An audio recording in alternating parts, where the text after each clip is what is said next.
नमस्कार दोस्तों, आप देख रहे हैं लोकमत हिंदी और मेरा नाम है सुन कनौजिया।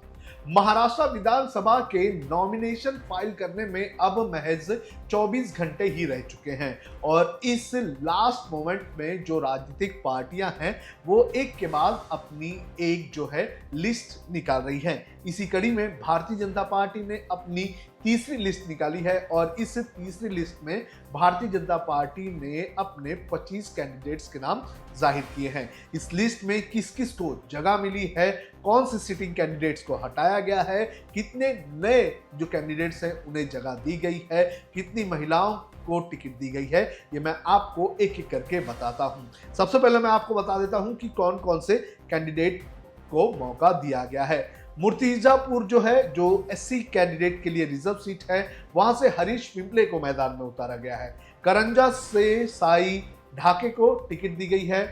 तेवसा से राजेश वानखेड़े मैदान में होंगे। मोर्शी से उमेश वालेकर को मैदान में उतारा गया है। अरवी से सुमित वानखेड़े को टिकट दी गई है। कटोल से चरण सिंह ठाकुर मैदान में होंगे। सावनेर से आशीष देशमुख को मैदान में उतारा गया है। नागपुर सेंट्रल से प्रवीण दटके को टिकट दी गई है। नागपुर वेस्ट से सुधाकर कोहाले को टिकट दी गई है। नागपुर नॉर्थ जो कि एससी के लिए रिजर्व है, यहाँ पर मिलिंद माने को मैदान में उतारा गया है। इसके बाद साकोली से अविनाश आनंदराव ब्रह्माकर को टिकट दी गई है। चंद्रपुर जो कि एससी रिजर्व सीट है, यहाँ से किशोर जोगेवर को टिकट दी गई है। आमी से राजू तोड़ाम्स को टिकट दी गई है, ये एसटी के लिए रिजर्व सीट है। इसके अलावा उमरखेड़ जो कि एससी के लिए रिजर्व है, यहाँ से किशन वानखेड़े को टिकट दी गई है।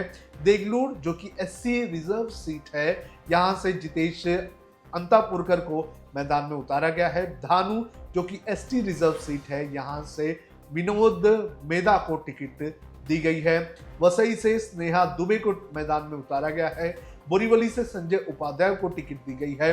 वर्सोवा से भारती लवेकर को मैदान में उतारा गया है। यह कहा जा रहा था कि इनकी टिकट जो है वो कट सकती है।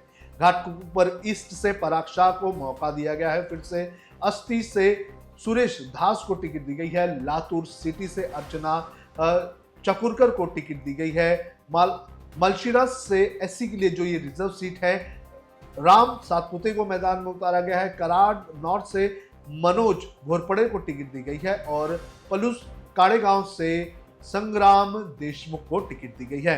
तो ये 25 कैंडिडेट्स की लिस्ट जो है वो बीजेपी ने जाहिर की है। अब इस 25 में से जो 4 कैंडिडेट्स हैं, ये महिला कैंडिडेट्स को यहाँ पर मैदान में उतारा गया है। इसके बाद जो 5 सिटिंग कैंडिडेट्स थे, जो एमएलएस थे, उनकी टिकट इस लिस्ट में काट दी गई है और 6 जो सिटिंग एमएलएस थे उन्हें फिर से मैदान में उतारा गया है। इसके अलावा चंद्रपुर से जो एक इंडिपेंडेंट कैंडिडेट थे उन्हें टिकट दी गई है और कांग्रेस के एक फॉर्मर एमएलए जो हैं उन्हें देगलूर से टिकट दी गई है।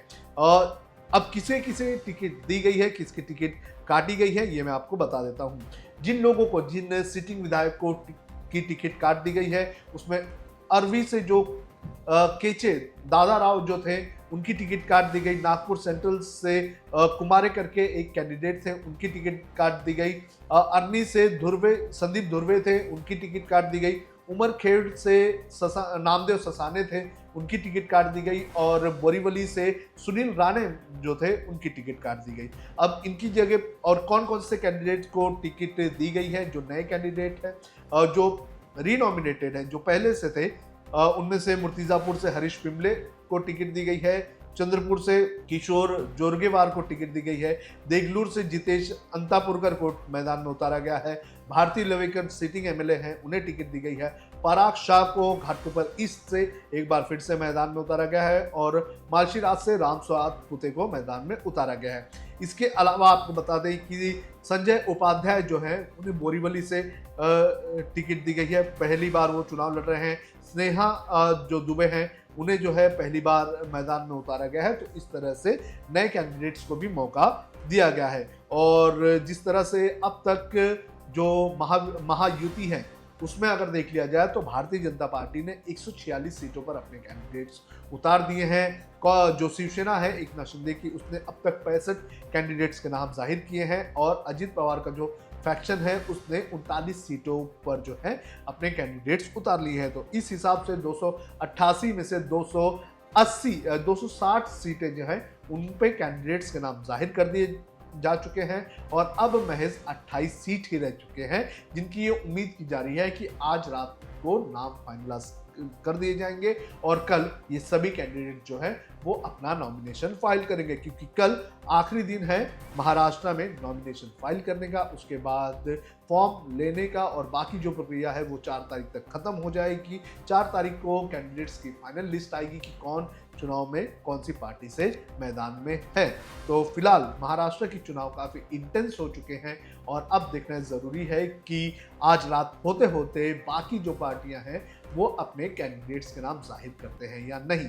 महाविकास आघाड़ी की अगर बात करें तो इसमें भी अब बड़े पैमाने पर लगभग 28 के आसपास वहां पर भी जो सीट्स हैं वो पत्ते खुलना बाकी है। वहां पर अभी तक 28 सीटों पर नाम जाहिर नहीं किए गए हैं।